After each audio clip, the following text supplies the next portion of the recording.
അൻവർ റഷീദ് എനിക്ക് തോന്നുന്നു 2010 ശേഷം ഇതുവരെ അങ്ങനെ ഒരു മാധ്യമത്തിലൊന്നും അങ്ങനെ സംസാരിച്ച് കേട്ടിട്ടില്ല. അൻവർ റഷീദായിട്ട് ഓർത്തിരിക്കുന്ന ഒരു കോൺവെർസേഷൻ പറയാം അബൌട്ട് സിനിമ. അബുഖാനെ കണ്ടു കഴിഞ്ഞാൽ ഞാനും അബുക്ക് അങ്ങനെ സിനിമ ഒന്നും സംസാരിക്കാറില്ല. ആ, ജോലിയെ കുറിച്ച് സംസാരിക്കും, വിച്ച് സിനിമ, അപ്പൊ എന്താ വരാനുള്ള എന്താണ്, അല്ലെങ്കിൽ കഴിഞ്ഞ എന്താണ്, അല്ലെങ്കിൽ മറ്റേത് എന്തായി, ഇപ്പൊ നീ എന്താ ചെയ്യണേ, അല്ലെങ്കിൽ മറ്റവൻ എവിടെ എന്ന് പറയുന്ന പോലത്തെ കാര്യങ്ങൾ. അതല്ലാതെ വേൾഡ് സിനിമയെക്കുറിച്ചോ അല്ലെങ്കിൽ ഞാൻ കണ്ട് ഇഷ്ടപ്പെട്ട ഒരു സിനിമയെക്കുറിച്ചുള്ള ഫ്ലറിഷിംഗ് ആയിട്ടുള്ള ഒരു കോൺവെർസേഷനോ എന്നാ അബുക്കായാലും സമീർക്കായാലും ഷൈജുക്കായാലും നമ്മളൊക്കെ സംസാരിക്കുമ്പോഴായാലും ഇങ്ങനെ ഈ നിങ്ങൾ ഉദ്ദേശിക്കണ പോലെ തിന്നണത് സിനിമ അങ്ങനെയൊന്നുമല്ല, ഒന്നുമില്ല. ഞങ്ങൾ അങ്ങനെ ഒന്നും വർത്താനം പറയാറില്ല. പറയാറുണ്ടെങ്കിൽ തന്നെ മറ്റേ പപ്സ്, മറ്റേ പഴംപൊരി, നമ്മൾ അങ്ങനത്തെ ആൾക്കാർ തന്നെ. ആമ്പുക്കയും അതേപോലെ നമ്മൾ നാട്ടിലെ കാര്യങ്ങളോ എന്തെങ്കിലും കൂട്ടുകാരെ കുറിച്ചോ അതിനെക്കുറിച്ചൊക്കെ വ്യക്തികളെ കുറിച്ചോ അങ്ങനെ എന്തെങ്കിലുമൊക്കെ സംസാരിച്ച് നമ്മളിങ്ങനെ ഇരിക്കുകയുള്ളൂ. ലോക സിനിമയെ മറ്റേ ഡയറക്ടറെ അയാളുടെ മറ്റേ പടം ഉണ്ടാവും. ഓഫ്കോഴ്സ് അങ്ങനത്തെ കോൺവെർസേഷൻസ് ഒക്കെ ഉണ്ടാവണ്ടേ, ഉറപ്പായിട്ടും ഉണ്ട്. പക്ഷെ അതിന് വേണ്ടി ആരും അങ്ങനെ ഇരിക്കാറില്ല. കുറച്ച് സിനിമ ചർച്ച ആവാം, അതിനുവേണ്ടിയൊന്നും ആരും ഇരിക്കാറില്ല. നമ്മൾ ഇരുന്ന് സംസാരിക്കുമ്പോൾ അതിൻ്റെ ഇടയിൽ സിനിമ വന്നു ഒരു ലൈക്ക് യുനോ ജെന്യുവൻ ആയിട്ടുള്ളൊരു പോയിന്റ് ആരെങ്കിലും എടുത്തിട്ട് അതിന്റെ മുകളിലൊരു കോൺവെർസേഷൻ പോയാലേ ഉള്ളൂ. ലൈഫിൽ ഒരു പോയിന്റ് കഴിയുമ്പോഴേ വേൾഡ് സിനിമയുടെ ഒരു കളക്ഷൻ കൊണ്ടുവന്നിട്ട് നീ സിറ്റി കോഡ് കണ്ടിട്ടില്ലേ? അങ്ങനത്തെ ഒരാളുണ്ടായിരുന്നില്ലേ? അതൊക്കെ ഇഷ്ടം പോലെ ഉണ്ട്. ഞാനത് ഇപ്പൊ റഹ്മാൻ ഇഷ്ടം പോലെ സിനിമ കാണുന്ന ആളായിരുന്നു. പക്ഷെ റഹ്മാൻ ഇന്ത്യൻ കണ്ടന്റ് ആണ് റഹ്മാൻ ഇഷ്ടം. റഹ്മാൻ എപ്പോഴും ഒരു കൊമേഴ്ഷ്യൽ കണ്ടന്റുകളാണ് അവന് കാണാൻ താല്പര്യം. ഓഫ് ബീറ്റൊക്കെ ആണെങ്കിൽ പുള്ളി നല്ലതാണെങ്കിലും പുള്ളി ഇച്ചിരി ഓഫ് ബീറ്റ് ആണെങ്കിൽ ഇത് കാണേണ്ടതായിട്ടുള്ള ആവശ്യമുള്ളതുകൊണ്ട് മാത്രം പുള്ളി എന്നെ കടിച്ചു പിടിച്ചൊക്കെ ഇരുന്ന് കാണാന്നല്ലാതെ പുള്ളി എൻജോയ് ഉണ്ടോയെന്ന് എനിക്കറിയില്ല. പക്ഷെ ഞാൻ കാണുമായിരുന്നു. കാര്യം എന്ന് വെച്ച് കഴിഞ്ഞാൽ ഷൈജു ഖാൻ്റെ ബിഗ് കളക്ഷൻ ഉണ്ട്, ബിഗ് കളക്ഷൻ. അത് ഷൈജു ഖാൻ്റെ ഒരു ഹാർഡ് ഡിസ്ക് എൻ്റെ കയ്യിലുണ്ടായിരുന്നത്. അതിലോ ഇങ്ങനെ എൻ്റെ ഏറ്റവും വൺ ഓഫ് ദ ബിഗ്ഗസ്റ്റ് ലൈബ്രറിയാണത്. അതിൽ ലിജോ എന്ന് പറഞ്ഞിട്ടൊരു ഫോൾഡർ ഉണ്ട്, ആഷിഖ് എന്ന് പറഞ്ഞിട്ടൊരു ഫോൾഡർ ഉണ്ട്, അമൽ എന്ന് പറഞ്ഞിട്ടൊരു ഫോൾഡർ ഉണ്ട്, പിന്നെ അമ്പു എന്ന് പറഞ്ഞിട്ടൊരു ഫോൾഡർ ഉണ്ട്. ഇതിൽ ക്ലിക്ക് ചെയ്താലും മിനിമം ഒരു 550 പടം ഒരു ഫോൾഡറിൽ വെച്ചിട്ടുണ്ടാവും. അപ്പോൾ ഈ ഓരോരുത്തരുടെ കളക്ഷൻസാ. അപ്പോൾ ഇവരുടെയൊക്കെ ടേസ്റ്റുകൾ നമുക്കിങ്ങനെ കാണാം. അല്ലെങ്കിൽ ഇവരൊക്കെ കാണുന്നത് എന്താണ്, ഏതെങ്കിലും ഒരു പടമൊക്കെ ഇട്ട് കാണുമ്പോൾ ഇവരുടെ പടത്തിൽ എന്തെങ്കിലുമൊക്കെ ഒരു ഷാഡോ അവിടെ വന്ന് ഇങ്ങനെ മിന്നിപ്പോകുന്ന പോലെയൊക്കെ നമുക്കിങ്ങനെ കാണാൻ പറ്റും. ഞാൻ അതിൽ നിന്ന് ഒരുപാട് സിനിമകൾ ഞാൻ കണ്ടിട്ടുണ്ട്. ഷൈജു ഖാൻ ഈസ് പിന്നെ hardcore film buff. This watching എന്ന് പറഞ്ഞാൽ പുള്ളി ഇരിക്കൂടോ, പുള്ളി ഒന്നും ചെയ്യില്ല. പുള്ളി ഇങ്ങനെ തപസ് ഇരിക്കണ പോലെ ഇരുന്ന് ഇങ്ങനെ കാണും സാധനം. അതാണ് പുള്ളിയുടെ പ്രിപ്പറേഷൻ. എന്തിനു വേണ്ടിയും പുള്ളി സമയമെടുത്ത് ഇരുന്ന് പുള്ളി എല്ലാം ഇരുന്ന് കാണും. ഇപ്പം ഈ കണ്ട ലൈബ്രറികളിൽ തന്നെ എനിക്ക് എൻ്റെ ഏറ്റവും എക്സൈറ്റിംഗ് ആയിട്ട് തോന്നിയിട്ടുള്ളത് ലിജോ എന്ന് പറയുന്ന ഫോൾഡറാണ്. മിക്കവാറും ഫിലിംസ് വരുന്ന കുറച്ച് റീജിയൻസ് നമുക്കറിയാലോ. ഇതൊന്നും അല്ലാത്ത ഒരു പ്രോപ്പർ ഫിലിം ഇൻഡസ്ട്രി പോലും ഇല്ലാത്ത ചില രാജ്യങ്ങളിൽ നിന്ന് സ്മോൾ സ്കെയിൽ സിനിമകളൊക്കെ ഫെസ്റ്റിവലിന് വരും. ഈ ഭാഷ പോലും നമ്മൾ കേട്ടിട്ടുണ്ടാവില്ല, ഇങ്ങനെ ഒരു കൺട്രി ഉണ്ടെന്ന് പോലും നമുക്ക് അപ്പോഴായിരിക്കും അറിയുന്നത്. അങ്ങനെയുള്ള രാജ്യങ്ങളിൽ നിന്ന് ചെറിയ ചെറിയ പടങ്ങളൊക്കെ ഫെസ്റ്റിവലിനൊക്കെ എല്ലാ വർഷവും വരും കുറച്ചൊക്കെ.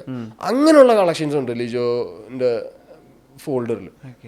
പല ഒരു പടം ഞാൻ നോക്കിട്ടെ, അത് ഏത് ഭാഷ പറയുന്നത് ഭാഷ. പക്ഷെ ഒന്ന് ആലോചിച്ച് നോക്കി, ഇവരൊക്കെ ഇത് ഇപ്പോഴല്ലടാ, ഇതിപ്പോ യൂട്യൂബിൽ കിട്ടുമായിരിക്കും. ഇതിവരെങ്ങനെ സോഴ്സ് ചെയ്ത് ആ ഇൻട്രസ്റ്റും വേണ്ടേ? ഇപ്പൊ കാണാൻ ആഗ്രഹമുണ്ട്, എന്ത് കാണണമെന്നും കൂടെ ഉള്ളൊരു ഐറ്റം വേണ്ടേ? Which is good and which is bad എന്നുള്ളൊരു ധാരണ ഉണ്ടായാലല്ലേ അത് നടക്കുള്ളൂ. അതിന് ശേഷം ഇത് സോഴ്സ് ചെയ്യുക. ലിജോന്റെ പടങ്ങളും കണ്ടിട്ടില്ലേ? He's crazy. പുള്ളി കാണുന്നത് അങ്ങനത്തെ പടങ്ങളാണെന്നാണ് എനിക്ക് തോന്നിയിട്ടുള്ളത്. എല്ലാം ദഹിക്കൂല, ചിലതൊക്കെ നമ്മള് ട്രഷ് ചെയ്യും. എന്തായിരുന്നു അമൽനീരത്തിന്റെ സെറ്റിലുണ്ടായിരുന്നത്? മോസ്റ്റ് ഓഫ് ഇംഗ്ലീഷ് സിനിമകളാണ്. US ഹിസ്റ്ററി ഓഫ് വയലൻസ് ഒക്കെ പോലെ അങ്ങനത്തെ കുറച്ച് പടങ്ങളാണ്. എൻ്റെ ലൈഫിൽ എന്നെ ഏറ്റവും കൂടുതൽ എന്നെ പിടിച്ച് ഒലച്ച ഒരു സിനിമ, ഞാനൊരു പടം കണ്ട് എല്ലാ തരത്തിലും ദി നമ്പർ 1 എന്ന് എനിക്ക് തോന്നിയൊരു സിനിമ എന്ന് പറയുന്നത് ഇൻസെൻറ്റീവ്സ് ആയിരിക്കും. നമ്മുടെ ഡൂണിൻ്റെ ഡയറക്ടറിൻ്റെ ഇൻസെൻറ്റീവ്സ്. അതായത് ഒരു 1-2 മാസം എന്നെ ഡിസ്റ്റർബ് ചെയ്തായിരുന്നത്. Over 2 months I was disturbed because of that movie. അത് ഷൈജുക്ക പറഞ്ഞിട്ട് ഞാൻ കണ്ടതാണ്. എടാ ഈ പടം ഒന്ന് കണ്ടു നോക്ക് എന്ന് പറഞ്ഞിട്ട് ഞാൻ കണ്ടതാണ്. അത് ആ കണ്ടത് അമലേട്ടൻ്റെ ഫോൾഡറിൽ നിന്നാണ്. ഞാൻ എൻ്റെ ലൈഫിൽ കണ്ട ഏറ്റവും ബെസ്റ്റ് സിനിമ കണ്ടിരിക്കുന്നത് from his list, mister Amal Neeraj list. പുള്ളിക്ക് ഇതൊന്നും അറിയില്ല, പുള്ളി അതിനൊരു കാരണമായിട്ടുണ്ട്. ബട്ട് അമലേട്ട this much difference it makes when you do something. Old boy എന്താ ചെയ്തത്? That is like more like my kind of cinema. എനിക്ക് അങ്ങനത്തെ കൾട്ടാണല്ലോ. മാസാണെന്ന് വെച്ച് കഴിഞ്ഞാൽ മാസാണ്. നമ്മൾ നേരത്തെ ഈ സ്റ്റീരിയോ ടൈപ്പ് മാസിനെ കുറിച്ച് പറഞ്ഞില്ലേ, ഇത് ബിഗ് ബി പോലെയാണത്.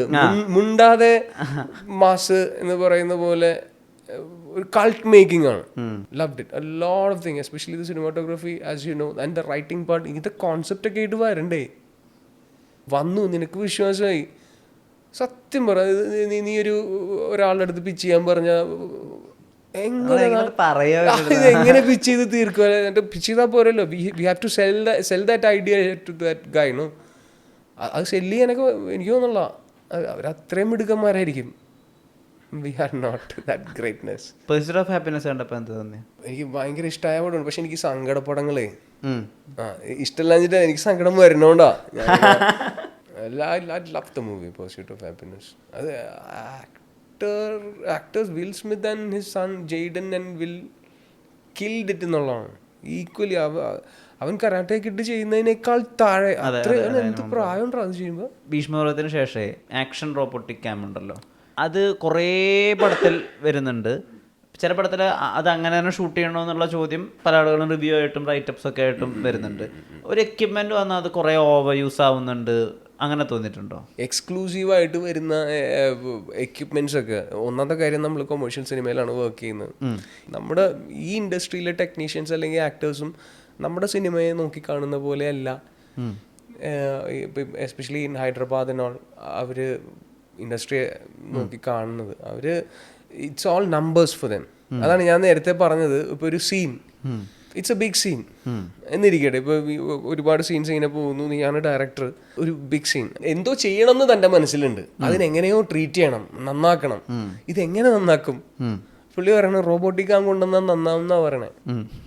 ഇന്ന സ്ഥലത്ത് മറ്റേ സീൻ അവിടെയാണ് ഷൂട്ട് ചെയ്യണം, നമുക്ക് അവിടെ എന്തായാലും മറ്റേ ബോൾട്ട് വേണം. I don't even know the scene. ആ സീൻ നമുക്കൊന്ന് ചർച്ച ചെയ്യാൻ വന്നിട്ടല്ലേ, ബോൾട്ടല്ല, നമുക്ക് ഹെലികോപ്റ്റർ വരെ കൊണ്ടുവരാം. എന്താ ചെയ്യേണ്ടത്? അതുകൊണ്ട് വന്നിട്ട് അങ്ങനെയുള്ള ഓവർ യൂസും മിസ്യൂസും എല്ലാം ഒരുപാട് നടക്കുന്നുണ്ട്. ഇപ്പോൾ ഒരു ബിഗ് സെറ്റപ്പ് ആണെങ്കിൽ ഇത് വേണം എന്നുള്ളൊരു നയത്തിലേക്കൊക്കെ വന്നു തുടങ്ങിയിട്ടുണ്ട് ബോംബെയിലൊക്കെ. ബൈജാൻ വരുമ്പോൾ ഇത് 2 ട്രാക്കിലിട്ട് വെച്ച് കഴിഞ്ഞാൽ എല്ലാവരും ഹാപ്പിയാണ്. പ്രൊഡക്ഷൻ വാല്യൂ ഒക്കെ തോന്നുന്നു, അതൊക്കെ നടക്കുന്നുണ്ട് മാൻ. റെസ്പെക്ട് കാണിക്കാൻ വേണ്ടിയിട്ട്,